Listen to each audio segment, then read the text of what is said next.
السلام علیکم ورحمۃ اللہ وبرکاتہ۔ پہلی دو اجرا کی کلاسز میں نے آپ لوگوں کو عوامل النحو سے اجرا کروایا تھا۔ اب برکت کے لیے جو آخر میں ہم کرواتے ہیں حدیث پاک سے، دیکھ لیجیے باب کیف کان بدء الوحی الی رسول اللہ صلی اللہ علیہ وسلم۔ جی، بسم اللہ الرحمن الرحیم کی بات ہم نے وہیں پر کر لی تھی، ابھی بخاری شریف کا ہے۔ اب اس میں ہم یہ جو اتنا بڑا حاشیہ لے اس کو اصل میں سمجھنا ہے، کیونکہ عربی عبارت کے حل کرنے کے لیے یہ ضروری ہے۔ تو ہم سب سے پہلے دیکھیں گے، دیکھیں باب، اب باب کے بارے میں حاشیہ لکھا ہے، کیا آ جائیں جی۔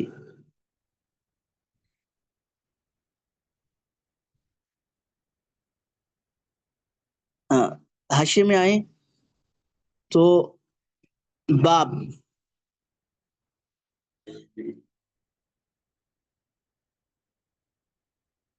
ایک منٹ جی، قولہ باب شروع میں بالکل قولہ باب، ٹھیک ہے۔ یہاں پر قولہ یہ مضاف الیہ ذکر مبتدا بن جاتا ہے، باب خبر بن جاتا ہے، ٹھیک ہے۔ اچھا، لم یترجم ترجمہ یترجم، لم یترجم المصنف بلفظ الكتاب واختار لفظ الباب، بل ليس في بعض النسخ الباب ايضا بل بدأ بكيف كان بدء الوحی، ٹھیک ہے۔ یہ بات اب دیکھیں، اب یہاں پر آپ حاشیہ کیسے حل کریں گی، وہی ترکیب، جزوی ترکیب آپ کو آ جائے۔ دیکھیں باب، قولہ باب، یہ بات پوری ہوگی، قولہ مضاف الیہ مل گئے، مل کر مبتدا ہو گئے، باب خبر ہو گئے۔ آگے ترجمہ یترجم، اب یہ کس سے پتہ چل رہا ہے؟ باب ثلاثی مزید رباعی مجرد کا یہ دحرج ترجمہ، ٹھیک ہے، سمجھ آ رہی بات جی؟ اور لم کی وجہ سے جزم آ رہا ہے، دحرج یدحرج، اور لم آ جائے لم یدحرج، تو ترجمہ یترجم، لم آ جائے لم یترجم۔ اچھا، المصنفہ، یہاں پہ ہم اس کو منصوب پڑھ رہے ہیں، مرفوع کیوں نہیں پڑھ رہے؟ بلکہ یہاں پہ مرفوع پڑھا جائے گا، لم شروع میں آ رہا ہے، لم لم یترجم، ٹھیک ہے۔ تو جب دو صیغے، پہلا اور چوتھا صیغہ کلام کے شروع میں آ جائے تو ان کا فاعل بعد میں آنے والا اسم ہوتا ہے۔ تو مصنف نے ترجمہ الباب نہیں باندھا۔ اب دیکھیں، اب جب لم آ رہا ہے مضارع پر تو وہ کیا کر رہا ہے؟ فعل مضارع کو ماضی کے معنی میں کر رہا ہے، سمجھ میں آ رہی بات جی؟ ٹھیک ہے۔ اب ہم نے ایک چیز حل کر لی، لم یترجم جزم کیوں پڑھ رہے ہیں یہ بھی پتہ چل گیا، صیغہ کون سا یہ بھی پتہ چل گیا، اور اس میں معنی ماضی والا کرنا یہ بھی پتہ چل گیا، اور اس کا فاعل کیا ہے؟ مصنف، المصنف، اس کو بھی ہم نے مفردات کے اعتبار سے حل کر لیں، ٹھیک ہے۔ کیا ہے؟ اسم ہے، الف لام ہے، معرفہ ہے، معرف باللام ہے، مذکر ہے، تانیث کی کوئی علامت نہیں ہے، واحد ہے، تسنیہ جمع کی کوئی علامت نہیں، ٹھیک ہے۔ اچھا، منصرف غیر منصرف کیونکہ الف لام شروع میں آ رہا ہے، اچھا جی، اور معرب مبنی میں سے معرب اسم متمکن ترکیب میں واقع ہے۔ اب جب اسم و مفرد و منصرف و صحیح ہو، ٹھیک ہے، تو وہ اس وقت قسم سے اس کا اعراب کیا ہوتا ہے؟ حالت رفع میں ضمہ، حالت نصب میں فتح، حالت جر میں کسرہ۔ تو یہاں پر حالت رفع میں کیونکہ فاعل بن رہا ہے، سمجھ میں آ رہی بات جی؟ اب یہ پتہ چل گیا کہ لم یترجم فعل ہے، المصنف فاعل ہے، ٹھیک ہے۔ بلفظ الکتاب، با آ گیا، با کے بعد اب ہمیں پتہ چل رہا ہے کہ اگلا لفظ کیا آ رہا ہے؟ اسم ہے، اور کسرہ آئے گا اس پہ، تو لفظ بھی پڑھا ہم نے۔ تنوین کیوں نہیں پڑھی؟ مضاف ہونے کی وجہ سے، میں نے آپ کو بتلایا تھا 5 چیزیں ایسی جن پر تنوین نہیں آتی، معنی تنوین 5 چیزیں، ان میں سے ایک مضاف ہونا ہے۔ مضاف کی کیا علامت ہے؟ دیکھیں، لفظ جو ہے یہ کیا ہے؟ نکرہ ہے، اسم ہے، کیوں؟ اس کے شروع میں حرف جر آ رہا ہے، اچھا، اور اگلا لفظ معرفہ ہے، تو ایک اسم نکرہ اور دوسری جگہ پہ معرفہ، معرف باللام والا اسم آ جائے تو آپس میں مضاف الیہ بنتے ہیں۔ دیکھیے بخاری شریف کی کتاب ہے، اس لیے کروائی جاتی تھا کہ آپ کے علم میں ہو جائے، کہ ایسا نہیں ہے کہ آپ کو پہلی کتاب حل ہو جائے گی آخر کتاب آپ سے حل نہیں ہوگی۔ اگر آپ صحیح طریقے سے حل کریں گی تو آخری کتاب بھی انشاءاللہ تعالی حل ہو جائے گی. ٹھیک ہو گیا جی. اب دیکھیں بلفظ الکتابی، اب ترجمے میں مضاف الیہ سے ترجمہ ہوتا ہے کتاب کے لفظ کے 52 ساتھ، کتاب کے لفظ کے ساتھ. اب جب ہم عبارت ٹھیک کر لیں گے تو معنی خود بخود ٹھیک ہو جائے گا. تو معنی کیا ہوگا؟ قولہ باب، قولہ ضمیر، مرجع، ضمیر کا مرجع تلاش کرنا بھی ضروری ہوتا ہے. اگر مرجع نہیں پتا تو بات پوری نہیں ہوگی، آپ صحیح بات نہیں کر سکیں گے. تو ضمیر کے مرجع کا پتہ ہونا ضروری ہے کہ ضمیر کا مرجع کو کیا ہے. تو لم یترجم المصنف، مصنف نے ترجمۃ الباب نہیں باندھا، کس کے ساتھ؟ بلفظ الکتاب، کتاب کے لفظ کے ساتھ نہیں باندھا. یہ بریکٹ میں لے کے آ رہے ہیں جی. یعنی اس کو الگ کیا.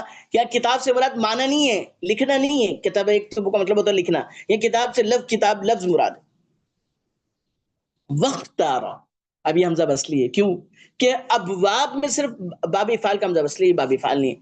اختارا اختبرا تھا، اختبرا وہ متحرک ماقبت واو کو الف سے بدل دیا تو اختارا ہو گیا. قالب قانون کے تحت ماضی ہے. باب افتعال ہے، اکتسب افتعال ہے. اچھا اب یہاں پر چونکہ کلام کے درمیان میں آ رہا ہے اس لیے اس کا فاعل اس کے اندر ضمیر ہوگا اور وہ لوٹے گا مصنف کی طرف. تو اس لیے جب فعل کا فاعل فعل کلام کے درمیان میں آ جائے اور دو صورتوں میں سے ہو تو اس کا فاعل اس کے اندر ضمیر ہوتی ہے.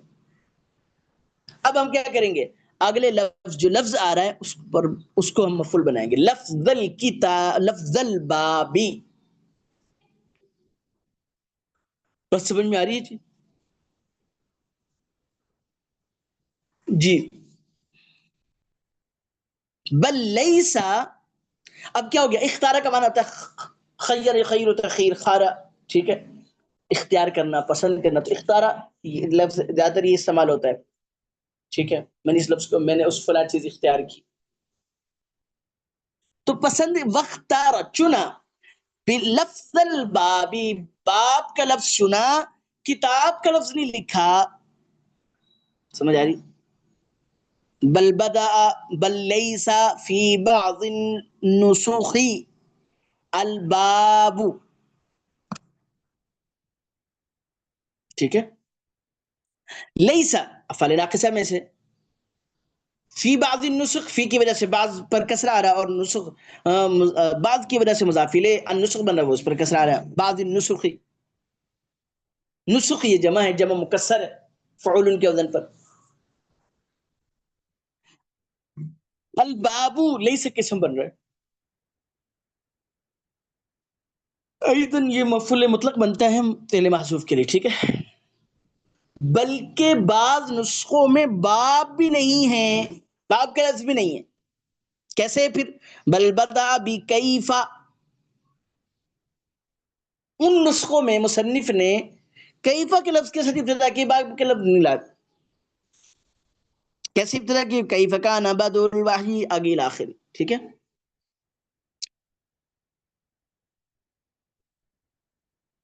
سمجھ ماری بات؟ اچھا یہ بات آگے لمبی ہو جائے گی، میں صرف اب اس میں آخری بات آپ سے اس کے اعراب کے اعتبار سے بات کر کے پھر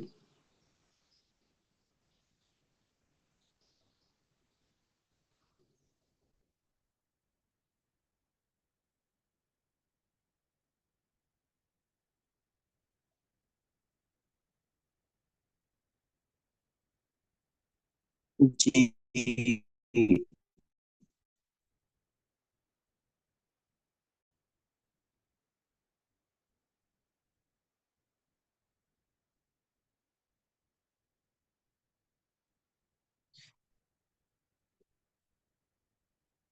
اچھا جی،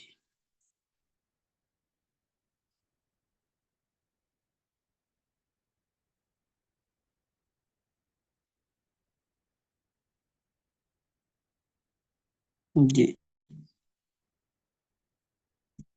یہ نیچے آ رہا ہے.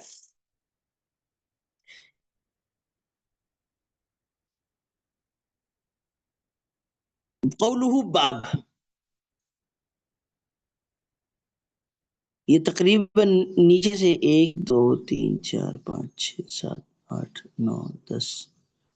ٹھیک ہے، یہ نیچے سے 10 نمبر لائن ہے، آخری لائن سے پہلے. ٹھیک ہے، تو باب یا اس کا اعراب ذکر ہو. تو یہاں پہ فرمایا کہ ہو رہی فرمایا باب یجوز غائرہ ثلاثۃ اوجہ.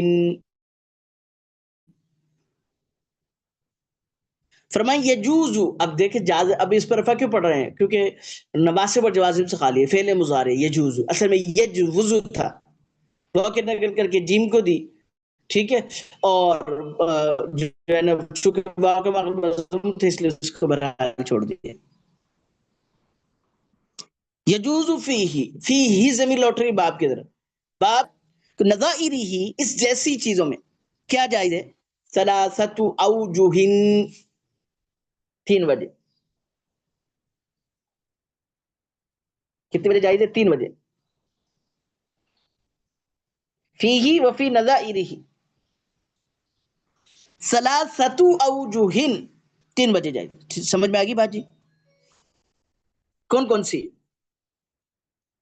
الرفع مع التنوین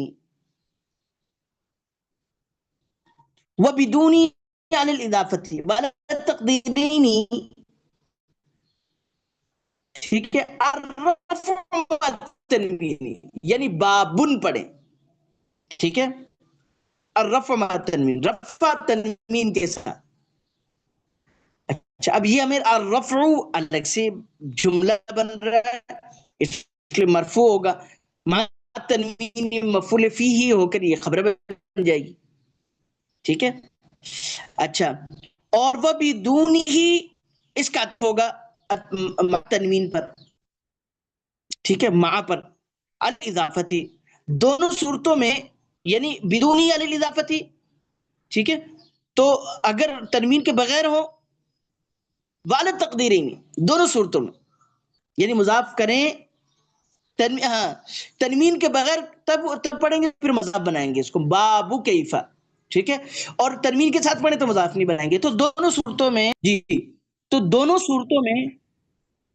صورتوں میں کیا بنے گی؟ ہوا خبر مبتدا معذوف، مبتدا معذوف کی خبر ہوگی، ٹھیک ہے.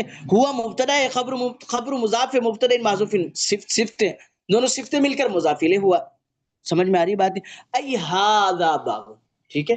اب یہ کیسے پتہ چل رہا ہے ہمیں؟ اب اس میں تیسری وجہ کیا ہے؟ وثالث باب، خالی سکون کے ساتھ، علی سبیل تعداد، کہتے ہیں تعداد کے طور پر ہم اس کو کہہ رہے ہیں، ٹھیک ہے، یعنی کہ یہ سب عنوان کے طور پہ لا رہے ہیں. تو فلا اعراب له حينئذ، تو اس وقت اعراب کا کوئی محل نہیں ہوگا. سمجھ میں آ گئی بات؟ ابھی میں نے مختصر سے نمونہ بتا دیا، کل میں انشاءاللہ حدیث کرواؤں گا، کل اور پرسوں انشاءاللہ 2 دفعہ، یعنی کل اور پرسوں مراد جیسے موقع ملتا ہے تو آپ لوگ انشاءاللہ کوشش کیجیے گا اس کو سیکھنے کی. اللہ پاک مجھے اور آپ کو اس پر عمل کرنے کی توفیق عطا فرمائے. السلام علیکم ورحمۃ اللہ وبرکاتہ.